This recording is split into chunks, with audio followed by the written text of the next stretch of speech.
Radio FR. La cafette. La cafette. Avec Amael.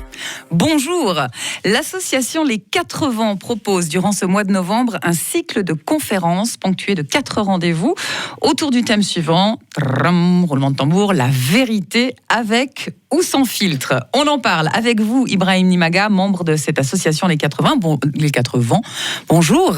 Bonjour Amael, bonjour à tous. Ravi de vous retrouver, ça fait une pause de 2 ans évidemment pour les raisons qu'on connaît.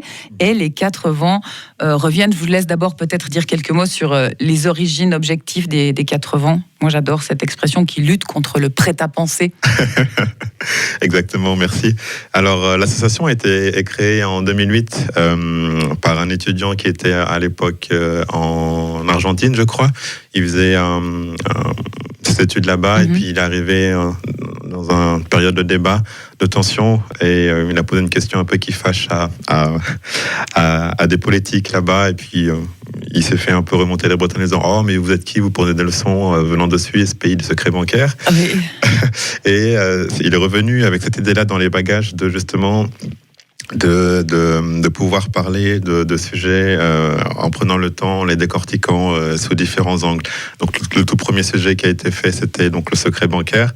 Et depuis lors, il y a eu 24 autres cycles qui ont été faits avec le même format, c'est-à-dire on prend un thème qu'on décortique sous 4 angles. Et donc par le passé, par exemple, on a pu traiter de la migration, de l'engagement, de sujets controversés, etc. Alors, on va passer effectivement à la thématique de cette 25e édition des cycles des 4 Vents. La vérité avec ou sans filtre. Et alors, j'ai quand même l'envie de dire que c'est particulièrement bien choisi avec les 2 années qu'on vient de vivre. Oui, par les temps qui courent...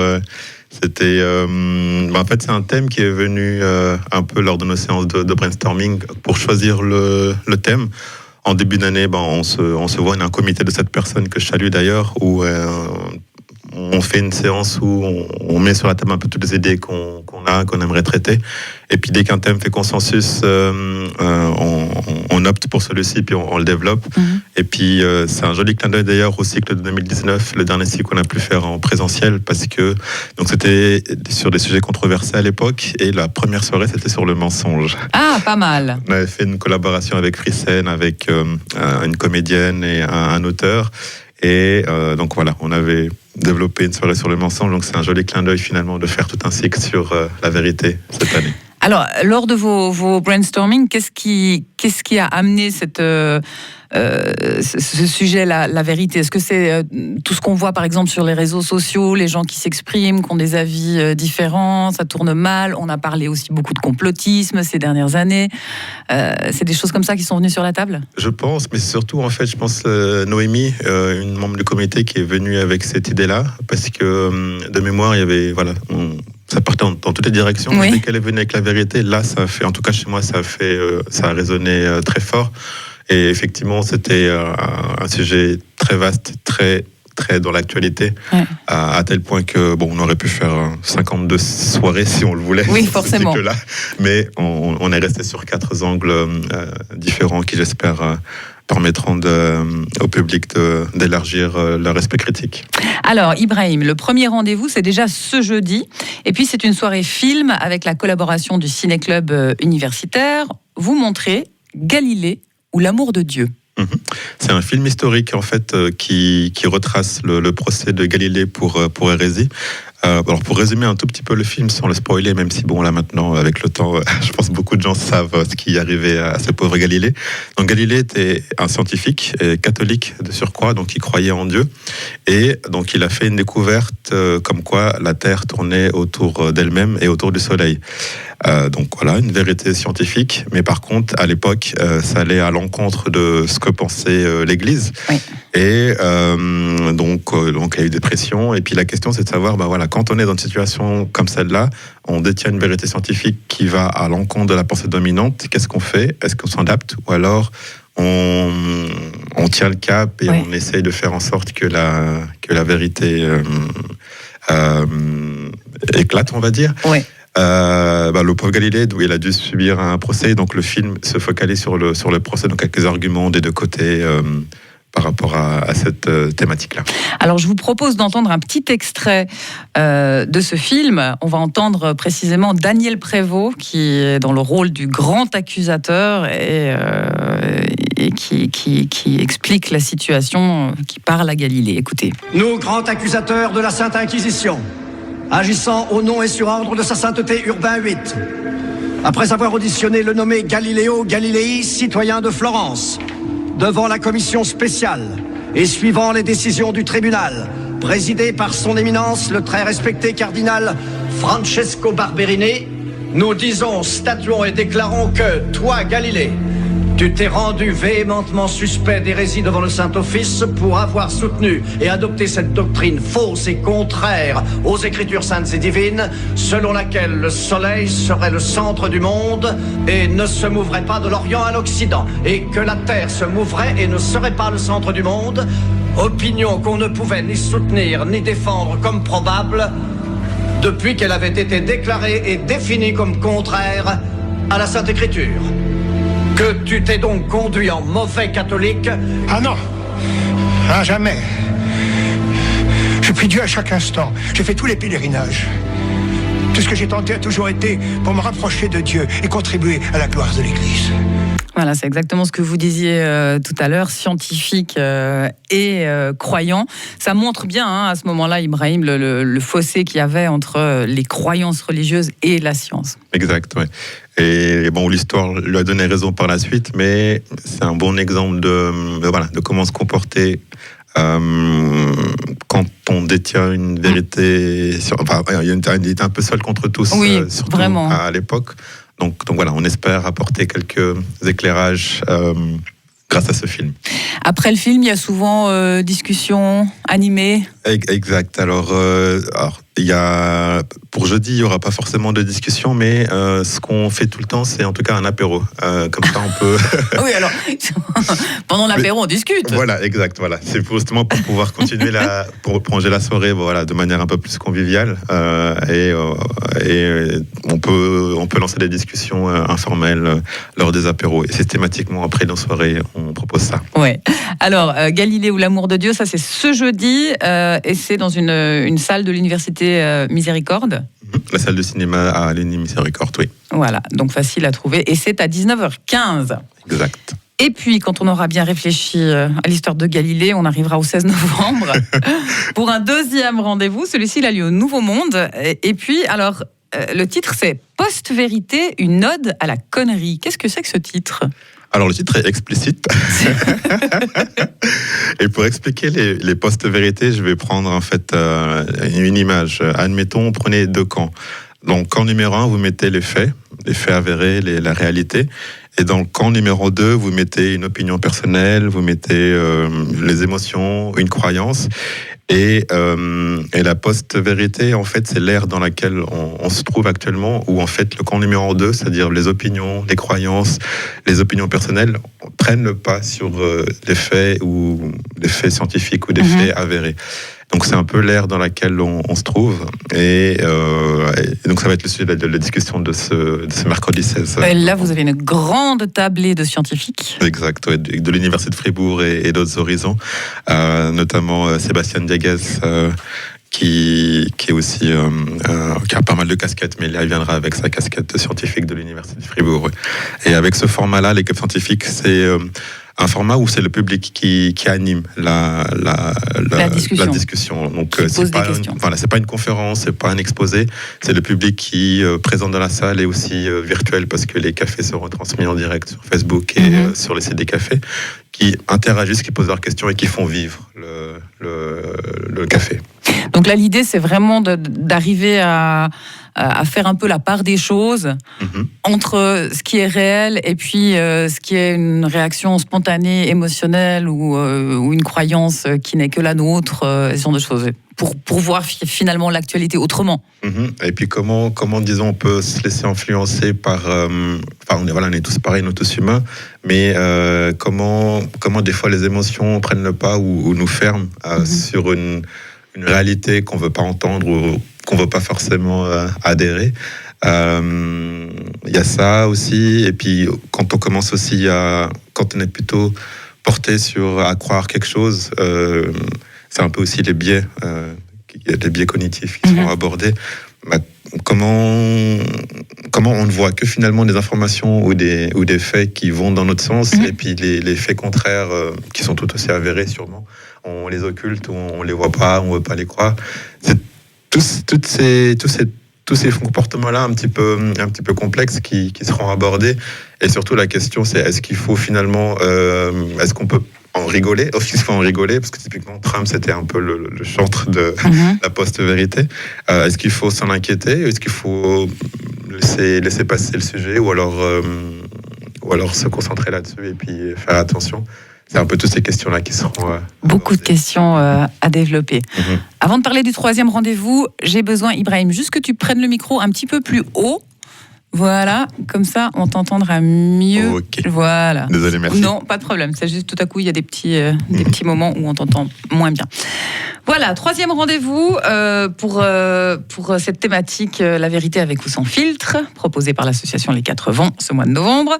C'est au Mémo, le 22, avec ce titre-là, cette fois-ci, la science face à la production des ignorances. Alors là, on découvre un terme que j'avais jamais entendu avant, l'agnotologie.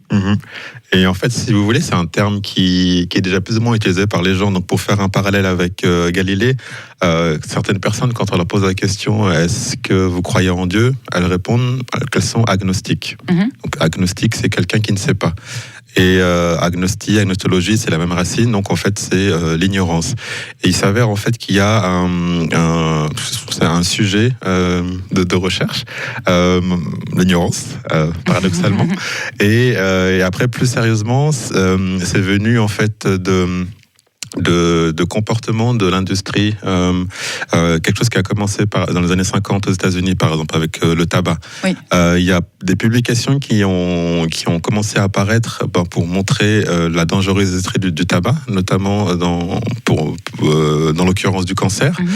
Et les industriels, à l'époque, ils ont, comme parade, opté pour la publication d'informations scientifiques. En gros, ils ont utilisé la science contre la science pour noyer le public sur des informations, sous une masse d'informations. Donc, typiquement, ils ont essayé de démontrer que le cancer pouvait survenir d'autres manières que le tabac. Et suite à ça, il y a eu d'autres industriels qui sont embrayés dans le sujet. Ouais. Par exemple, il y a eu le bisphénol avec le plastique. Ouais. Il y a eu l'impact de l'activité humaine sur le climat, changement climatique. Il y avait eu aussi l'industrie agroalimentaire avec le sucre qu'il y a dans les produits transformés. Donc il y a tout un pan de l'industrie en fait qui ont utilisé le doute et l'ignorance pour noyer le public sous une masse d'informations et de manière à créer le doute, en fait. Mais alors, vous touchez quelque chose de drôlement important, parce qu'en général, on nous demande de faire confiance à la science. Et puis là, ça veut dire qu'on a aussi payer des scientifiques pour avoir un certain discours et payer d'autres pour avoir un discours concret. Exactement. C'est un peu ce qu'on a eu avec le Covid aussi. Exact. On est d'accord. Exact. Donc c'est chaud. C'est chaud. Et moi, typiquement, quand j'avais vu un documentaire sur Arte, c'est comme ça qu'en fait cette idée-là a germé, puis ça a été développé par une collègue du comité. Il y avait un documentaire sur Arte qui s'appelle La Fabrique de l'ignorance qui démontrait tout ça. Et puis à la fin du documentaire, j'étais un peu là, je crois que je vais arrêter d'essayer de me faire ma propre opinion, parce que si on doit à chaque fois voir qui a financé l'étude, ça a été challengé par des pairs, ça a été validé. Au final, c'est du sacré job d'essayer de s'informer du mieux qu'on peut. Donc, raison de plus pour laisser les spécialistes le faire, mais c'est un peu ça le constat, quoi. C'est très, très compliqué et très triste de se rendre compte que finalement, la science... Nous, on ne sait plus. On ne sait plus à quelle science se vouer, Et l'idée avec cette soirée-là, c'est qu'il y aura un spécialiste du thème qui va prendre des exemples pour étayer déjà ce que j'ai essayé un peu d'expliquer et faire en sorte qu'on essaie de se coucher un peu moins bête ce soir-là.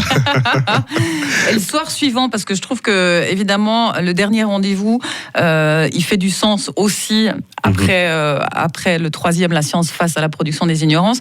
Le 29 novembre, au mémo toujours. Là, vous recevez un philosophe des sciences et qui va nous expliquer que dit la science. Voilà. Peut-être qu'on aura des réponses. On espère. Mais après, l'idée, c'est que nous, on propose souvent des thématiques, mais on n'apporte pas forcément des réponses à 100%. On essaie toujours un peu de mettre des germes dans la tête du public. Mais en tout cas, avec cette dernière soirée, que dit la science, l'idée, c'est essayer de prendre un peu de la hauteur et puis finalement se poser la question, bon, avec tout le savoir qu'on a accumulé, finalement, à quoi ça nous sert ? Est-ce qu'on a toujours besoin de croire en quelque chose ? Par exemple, à l'époque ou même maintenant, il y a peut-être des gens qui ont besoin de croire à des choses spirituelles, ésotériques, trouver des raisons en fait à tout. Des fois, ça va aussi vers le complotisme, mais ça questionne sur le fait de est-ce qu'on a toujours besoin, disons, de réponses. Aussi, tout le savoir qui a été accumulé avec le temps, finalement, qu'est-ce qu'on en fait ? Et puis aussi, la science étant menée par des êtres humains, quand elle se trompe, comment elle reconnaît ses erreurs et comment le tir est rectifié. Donc c'est toutes ces questions-là qui seront abordées avec ce philosophe des sciences de Lausanne lors de cette dernière soirée. Ça c'est intéressant parce que c'est aussi des choses qu'on a entendues par différents médecins pendant la pandémie qui disaient que la science n'est justement pas une science exacte et que on peut être d'accord sur un principe et puis 4 ans plus tard se dire en fait non, on n'avait pas compris, c'était pas ça. C'est comme tout, ça évolue. Ouais. Le savoir évolue avec les connaissances et les recherches. Raison de plus pour que la méthode, quand une étude est publiée, en général elle est validée par des pairs, donc laisser peut-être justement les gens se faire. Et puis peut-être nous, avec l'intuition qu'on a, et puis l'esprit critique qu'on essaie de se forger, essayer de se poser les bonnes questions et aller vers les bonnes sources. Voilà. Pour avoir finalement sa propre opinion quand même. Ah, quand même. Vu qu'on nous la demande quand même, mais après c'est plutôt les bases en fait. Aller quand même vers les bonnes sources, peut-être garder les réseaux sociaux pour ce qu'ils sont. En fait, faire comme j'ai vu un gars comme quoi le 1er avril, c'est peut-être le seul jour où les gens vérifient leurs sources. Oui, c'est vrai. Donc peut-être faire en sorte que le 1er avril, ça tous les jours, et puis que dès qu'on voit une information, garder l'esprit critique, et puis l'alimenter en venant nos soirées, et faire des piqûres de rappel grâce à ça. Moi, je pense qu'il y aura beaucoup d'intérêt autour de ce cycle, la vérité avec ou sans filtre. Et puis, on l'a dit, c'est la 25e saison des cycles des 80. Et vous offrez des cadeaux. Oui, comme ça fait 2 ans qu'on n'a pas pu faire un cycle en présentiel et que c'est quand même un cap relativement symbolique. On fait un jeu concours pour remercier le public. Et c'est tout simple. On mettra à disposition des bulletins de participation à chaque soirée. Et donc, celles et ceux qui seront intéressés pour le remplir, elles le mettent dans une urne. Et à chaque fois que le public viendra aux soirées, il ou elle pourra remplir un bulletin. Donc, ça multipliera les chances de gagner les lots. Et on fera un tirage au sort lors de la soirée le 29 novembre, lors de l'apéro. Et donc, on offrira des petits lots symboliques comme des plaques en chocolat, des abonnements à Mémo, ou comme la vérité, jamais très loin du mensonge, des bons pour aller au restaurant Les Menteurs, par exemple. Je reconnais bien votre humour. Merci beaucoup. C'est très joli, le bon pour les menteurs, effectivement. Donc, on participe sur place, pas de panique. Exact. On vous expliquera comment faire. Toutes les infos, on les retrouve, parce qu'on a dit beaucoup de choses aujourd'hui, sur le site les4vents.ch. Et puis, vous êtes aussi actif sur Facebook. Exactement. Très bien. Alors, moi, je rappelle, pour terminer, les différentes dates et les titres de ces rendez-vous. Ça commence ce jeudi soir avec une soirée film à Miséricorde. On projette Galilée ou l'amour de Dieu, suivi d'un apéro pour en discuter. Le 16 novembre au Nouveau Monde, Post-Vérité, une ode à la connerie avec une palette de scientifiques pour vous éclairer. Le 22 novembre, à Mémo, la bibliothèque de la ville, le titre de la soirée, La science face à la production des ignorances. Et puis pour terminer, le dernier rendez-vous, le 29 novembre, à Mémo toujours, Que dit la science avec un philosophe des sciences. Voilà ce que vous propose l'association Les 4 Vents. Ibrahim, merci beaucoup. Merci à vous. Et puis, plein succès et beaucoup de neurones au travail pour ce mois de novembre. Merci d'être venu nous voir. Merci encore à vous. Et bonne journée. Bonne journée, à bientôt. Radio FR. La cafette. La cafette.